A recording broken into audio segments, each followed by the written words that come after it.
Chapter 9 The Escape. I just can't believe Suiba would do such a thing. Suiba grinned as she heard her sister's voice from outside the school. She had been left at her desk to sit and think about her actions in schoolhouse while Shirley went to get Rarity, presumably so her big sister could give her a lecture on her behavior. Despite already being getting lectured from Shirley, Suiba still wasn't very regretful about the whole incident. Alright, so blasting them with magic probably would have been a bit much. They were picking on buttons. Suiba paused and pursed lips. It's not like he knows how to defend himself in those situations. Suiba pondered on this for a second. She giggled lightly to herself for a second, shook her head. I can't believe think who would jump off a roof or cliff with a small promise that whatever in spec would keep you safe, burst in tears as if we make fun of. Gosh, she's so cute. Suiba signed front as she felt her cheeks warm up. I think I'm in deep. Thus occupied with her own defensive blemish, she forgot about the confession two men were having out by her outside. To think my own sister would lose her head over something, and the resort of violence, Louis said. Why, I know her parents taught her better than this. I was just as surprised as you were when I saw it, she explained. But it was quite clear she was about to get on with those two. Brady paused. Two? Damned here and silver spoon, she explained. His surprised expression on Rary's face abandoned ship as her countenance crashed at full speed at the shallow symbol of understanding. Oh, now that I believe. Well, who it was doesn't really matter, does it? Shirley asked. Rary cocked an eyebrow at them but changed a mare. I understand that fights against one's peers would never be the answer, but those two bullied my sister and her friends relentlessly. I would expect that skill would come to blows with those two first, but it's hardly surprising one of them was pushed over the edge. Shirley pushed her lips and knit her eyebrows slightly. Slightly flustered by Rary's words, she decided to press on. Be that as it may, your sister looked like she was about ready to blast those two with magic. Now, wouldn't you get that seems just a little extreme? Rary sighed. Don't tell me you're punishing her more severely because she was going to use magic so prominently to go sleep with her hoofs. She looked at Rary with the eager part, shock, and offense. Excuse me? I would never treat animals differently just because they were a unicorn, Shirley insisted. Rary smirked. I didn't say unicorn, now did I? I said magic. What? Shirley cried in a protest tone. But you... That's being pedantic, and you know it. Still hung up on proud heart? Rary asked. I can't help if you had a thing for unicorns, you know. Did he walk back Shirley there? showed Rary an angry glare. No, she said to her teeth. I am not hung up on a high school crush or letting such a trivial thing affect my judgments. I'm just saying, dearie, Rary began. He and I go on a few dates, and then you don't even speak to me again unless you have to. Shirley never realized. It was much more than a few dates. Rary turned lightly. So you are so hung up on proud heart. Shirley's jaw hung open slightly as her eye twitched ever so slightly. No, I didn't. Shirley made a frustrated roar, and they looked back at Rary with an irritated expression. Rary always did know how to get on her skin when they were growing up together. She just had to bring a proud heart, didn't she? She knew I hated crushing him, but did that stop her? This is why I was hoping to get one of Suiba's parents. Shirley's expression shifted back to thoughtful contemplation. Wait, is Rary trying to extract me like she used to do back in school? Is she trying to get me to let Sweetie Belle? Sweetie, I'm sorry, dearie. The apology smashed in Shirley's thoughts like a wrecking ball. She refocused her attention on Rarity. Oh, I knew how you felt about proud heart, and you did everything right. Rary insisted. She gave a small chuckle. I'd just say it was always fun trying to keep up with the latest fashion with you, but I wasn't trying to steal them from you, you know. Shirley sighed and shook her head. Oh, it's alright. I mean, you did have a thing for unicorns, and I can't blame you for saying yes to a few days to the dances because it's attracted to you. Of course you'd be interested. What pony wouldn't? Rary grinned briefly before a serious expression emerged from her face. Still, I could have been more mindful of your feelings, darling. I mean, I knew full well how you felt about him. I appreciate you hearing that, Rary, but... Shirley sighed again, this time with more forcefulness. No, you know what? It wasn't your fault. Shirley took a few steps away from Rary and started from the bright, cheery landscape Ponyville. The pleasant day did little to improve her currently dour mood as she dealt with her feelings of the recently dressed up past. Ooh, I just wish I didn't waste so much time and effort trying to woo him. Rary chuckled once more. You did have the frizziest hair by far, Rary mused. You probably could have had any style you wanted. Ah, I know, Shirley exclaimed. Woman talk. But no, she said in a tone almost like she was berating her past self. It just had to be proud heart. hours spent getting my maintainer to be the frizziest school just to catch his attention, she said. She inserted her forehead to Tremaine and lifted the pink hair slightly. Rarity grinned to herself as Julie launched to a tirade of her past fashion and high school crush choices. Some things never change. What's the sitch, Mom? Bon asked as he looked up at his mother. The coat was still wearing his signature propeller beanie. However, he had donned black tights that hugged his body up to his neck. Lotta was dressed similarly. Her tights also extended up to her neck. She passed a pair of binoculars to her son and she tilted her ear in the direction of school. I think Rarity's keeping her distracted, Lotta informed her as her choice slightly. Are you talking about Sweetie Belle? Bon asked. He raised binoculars to his face and peered through them. Lotta knit her brow slightly. I think they're talking about high school. Schooler trotted over to the black tight-wearing mother and son duo. Sleeper did mention that Rarity used to go to school with Shirley. I wonder why they up and start talking about that, Evelyn wondered out loud. Lotta shook her head. Maybe Rarity is trying her own time to get Sweetie Belle in trouble. She shrugged. Or maybe there's just a few things the two need to talk about. There's a first chance Rarity's had to talk to Shirley. Anyhow, Lotte glanced at a car full of large, dangerous-looking fireworks before she looked out at the falls and smiled. Everything ready? The falls saluted. Ready, they answered. Lotte nodded. Good, then let's not let this opportunity go to waste. But imagining Evelyn enthusiastically retreated back to the car of fireworks, while Skulu left behind. Skulu, I can help you with Skulu? Lotte asked with a smile. I guess I just want to know why you're so into blow a horn at school. Being an adult and all, Skulu said sheepishly. She saw him smiled. Not that I'm complaining, mind you. Lotte chuckled. Well, let's just say I understand Sweetie Belle's situation quite well. Lotte paused as she turned back towards the school. And I figured out long ago that if you're gonna get in trouble for something, it might as well be something you deserve to be in trouble for. School chuckled. So go big or go home, huh? Lotte gave the young fellow a close-eyed smile. Something like that. Now go run along and have the other two with the fireworks.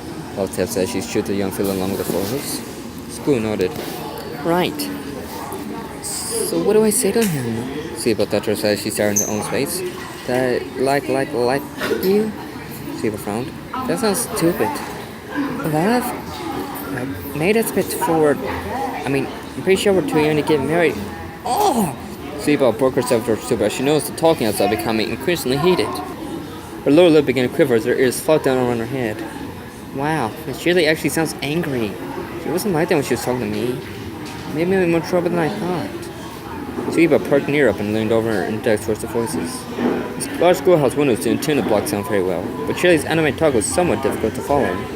Rarity didn't seem to be saying much of anything, only punctuating Shirley's speech every now and again as the Virginia continued her frustrated-sounding diatribe. Sibyl glowed as her face began to feel hot and beads of sweat formed over my face. Shirley couldn't be that mad at me. Could she? I mean, she already lectured me about what I was doing. Sibyl looked off into space as she considered the possibility that both Shirley and Rarity might be incredibly angry at her, that the school door could open at a moment's notice, and she'd have two adult men screaming at her. Rarity would probably tell her parents, and I'll be gone for forever. Not going to the clubhouse, no crusading, Sibyl sighed. No going over to Bunning's house. Sibyl paused, noticing Shirley had suddenly become very quiet and almost jovial sounding. Huh? She not mad anymore? Sibyl's face lit up. They already talked to her so she wouldn't be so mad. Yep, but my big sister's looking out for me. Sibyl briefly frowned before her face shot back up into panic mode. Either that or talk about how I'm going to be punished and laughing about it.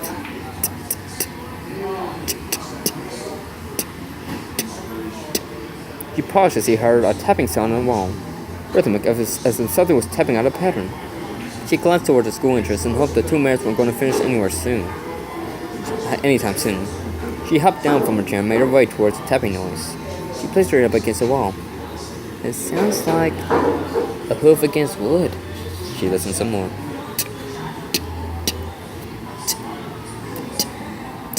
Sibyl knitted her brow.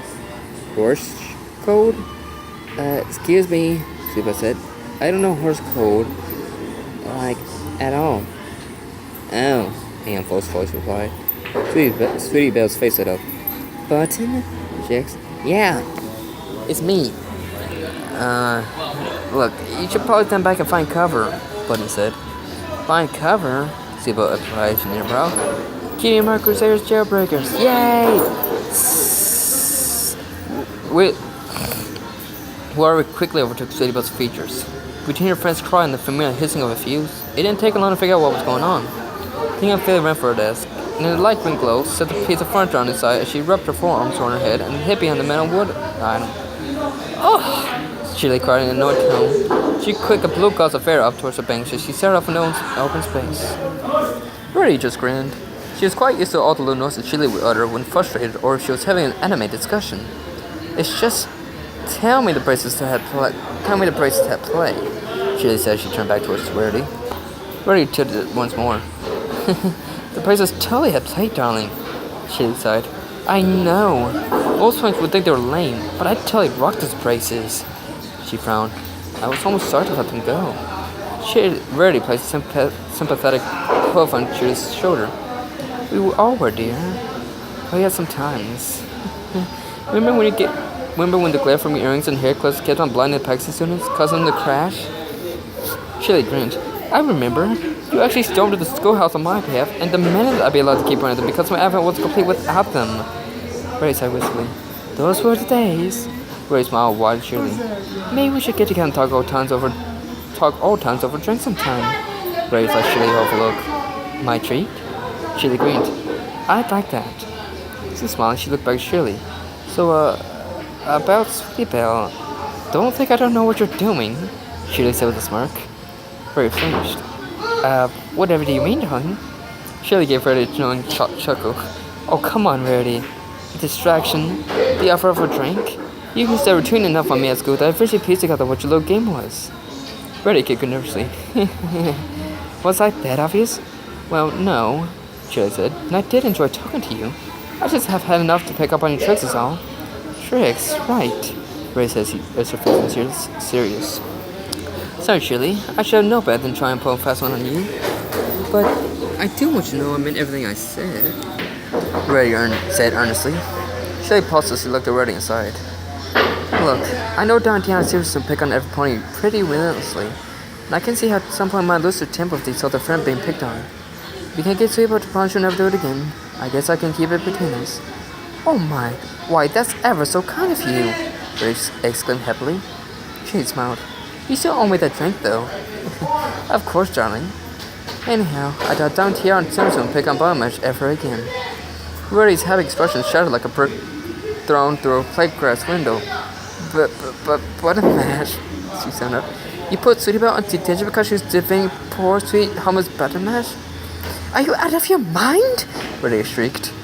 Shirley's expression turned surprise at Reddy's outburst. She frowned. Well, I can't make distinctions based on the bowling victims here. Reddy shook her head. You don't get it, do you? It's Mom. She's a mother, Reddy says, her voice dropped to a whisper. Shirley cocked an eyebrow at Reddy. Well, I think that's pretty obvious. No, I mean, her cutie mark. She isn't a mother. She's the mother. And if she thinks her son has been wrong somehow, it's not like she's just going to sit back and do nothing here. She's probably working on breaking sweet by our school as we speak. Shirley began. That seems rather extreme. Cutie mark crusaders, jailbreakers, yay! Reddy cringed as she heard the cry from the side of school, knowing Colin Lumley was sure to follow. Get down, she ordered. Shirley's eyes drifted towards the sound of her students yelling, then back to Reddy. Down? You don't think, whoa! Shirley cried out in alarm as Reddy dove on top of her and covered the Virginia mayor's head with her arms.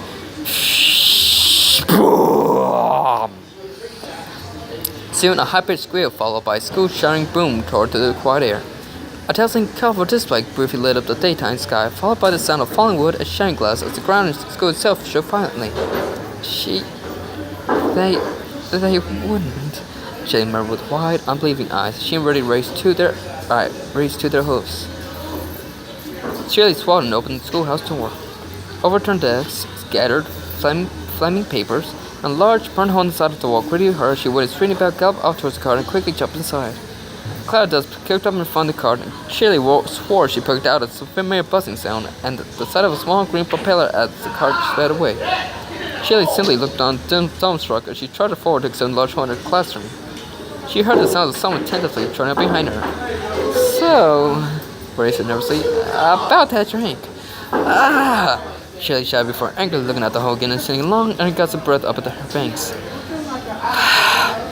Yes, I think I think that's the best idea at the moment before I go have some poor girl's parent arrested for property destruction.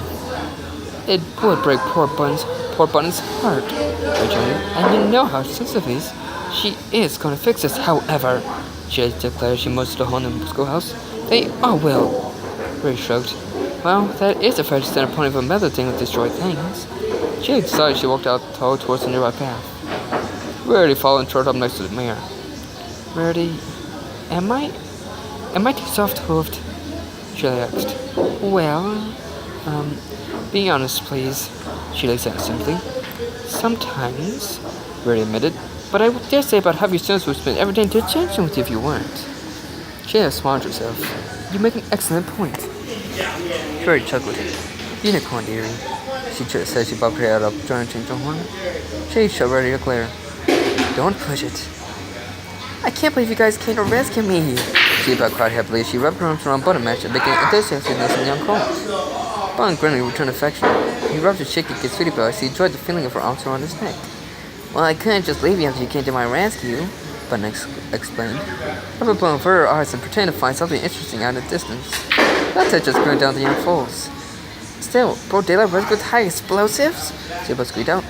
Which was my idea, Squeal cried as she spun along with the car tied to her scooter. Well, Mom do the plan together, Mom said. Squealer looked up at Love Tap. Thank you, he said with a bright smile. Love Tap smiled down the young feeling. Oh, it's alright. Just rotting and injustice. Speaking of that, Evelyn chimed in, what did you do to Tiny Diana and Silver Spoon? Sweetie Belle's expression turned up pensive.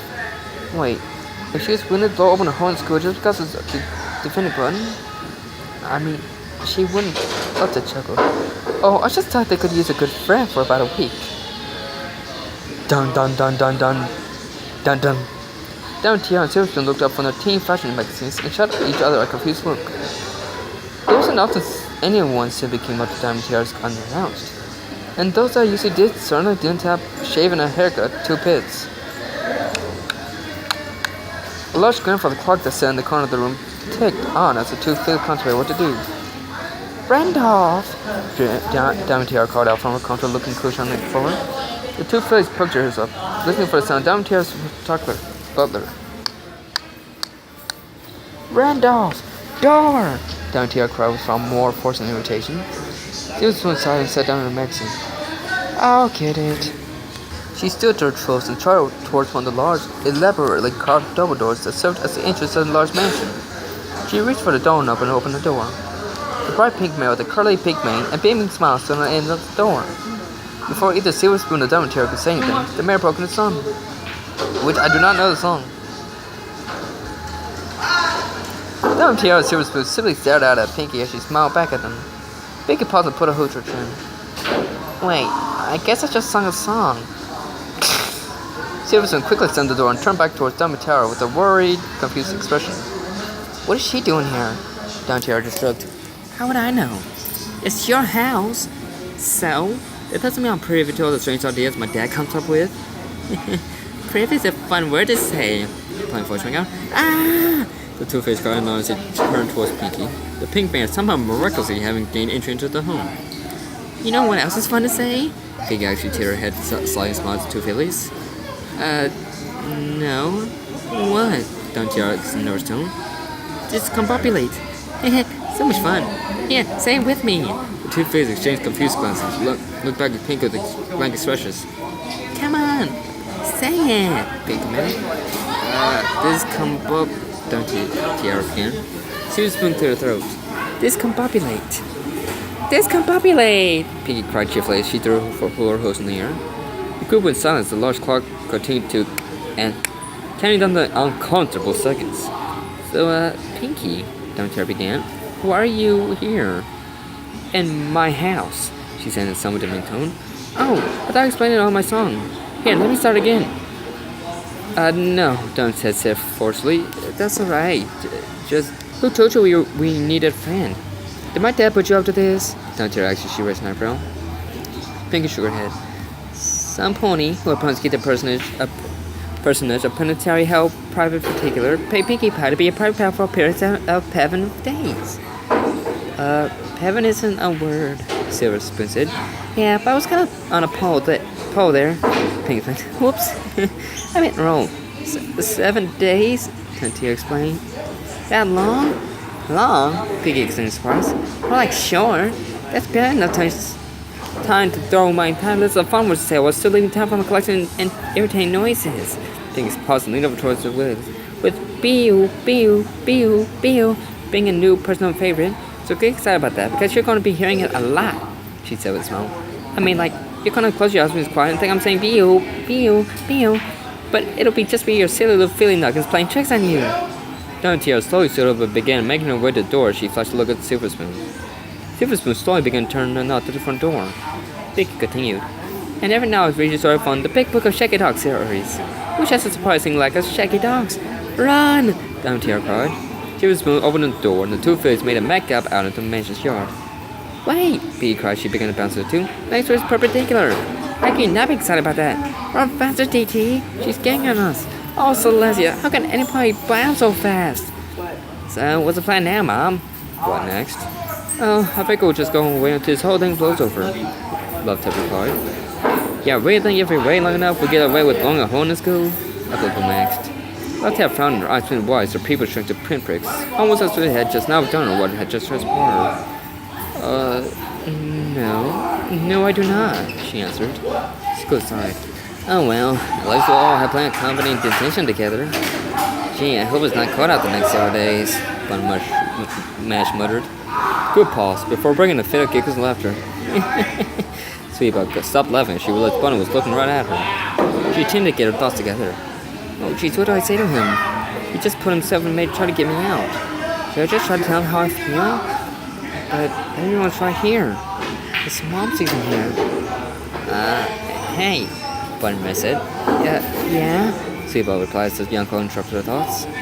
If I'm gonna be in trouble, I'm glad it was because of you, Sweetie Belle, Bunny said with a smile before he planted a quick peck in the white unicorn sheep. Sweetbug paused and stared out into space briefly as the blacks of her pupils swallowed her emerald iris. That's encountered a fatal error. Rebooting in 3, 2, 1. Sweetbug collapsed to the car floor. Sweetie Belle, Bunny explained. What happened? School glanced back in the car. And Bunny just broke Sweetie Belle. Way to go, champ, she said with a smirk. No, but Bunny must begin to protest. I think she'd be better prepared for something like that, Evelyn said. I mean, she's done the same thing to him. I know, right? School replied. But I didn't mean button mash, Lottub exclaimed in stern maternal voice tone as she concealed a grin with the forehoof. What did you do to poor Sweetie Belle? But I didn't mean to. Bun's eyes began to tear up as he glanced down the white unicorn at his horse. An oddly serene smile plastered on her face. Bun's lower lip began to quibble as he uttered small pain sobs. Here comes the fireworks, Squirrel said she rolled her eyes. About that chuckled. Button, stop, there's no need to cry. Girls, Evelyn said she noticed a green glow on the car floor. I don't think that was a good idea. Bun's sun ceased spinning and Sweetie Belle rose to her host with a rageful, distant expression on her face. Her own glowed a bright green. Sweetie Belle, leave him alone! Sweetie Belle shrieked as the green light from her horn intensified, accompanied by a high-pitched whistle. Wait, Sweetie Belle, dear, he felt up. We were just. A green light enveloped the car, and it was occupants, accompanied by a large explosion. School felt herself go airborne, and she desperately tried to right herself on the scooter. She hit the ground hard and toppled along the soft grass for a bit as pieces of wood flew past her and bounced along the ground. She eventually rolled to a stop, shortly before the scooter came to a halt as its back wheel impacted on her wings. Ow! School cried as she pushed her scooter off her wing. Why is it always the wings? She mumbled out. She stood to her heels and tinched her back painfully. School grabbed her scooter and propelled her with the back hoof towards the small smoking crater. She stopped as she noticed 4 whistling duck trenches heading away from the home the direction she herself had been heading. Whoa, are you guys alright? School asked as she approached the group and plunged down in the dirt. Everyone stuck her head out the trench that was mostly dug with her face and spit out a mound of dirt. Remind me to never pick up mud match again. White horn along with the dirt and crust of pink and left remained attached to a worried-looking face poked out from one of the trenches. Oh no, button match! School would rise. I'm fine, thanks. How are you, Destroyer of Worlds? Sheba ignores Scootaloo and beeline for one of the trenches. Bun! Don't be dead! Don't be dead! I'd never kill myself if... She stopped short as she reached the end of the trench and peered in. Am I in heaven? Bun woozy asked as he looked up at Sheba with a slight glazed over look. Sheba grinned pitifully as her face went from white to red in an instant. Sweetie Belle, Scootaloo began.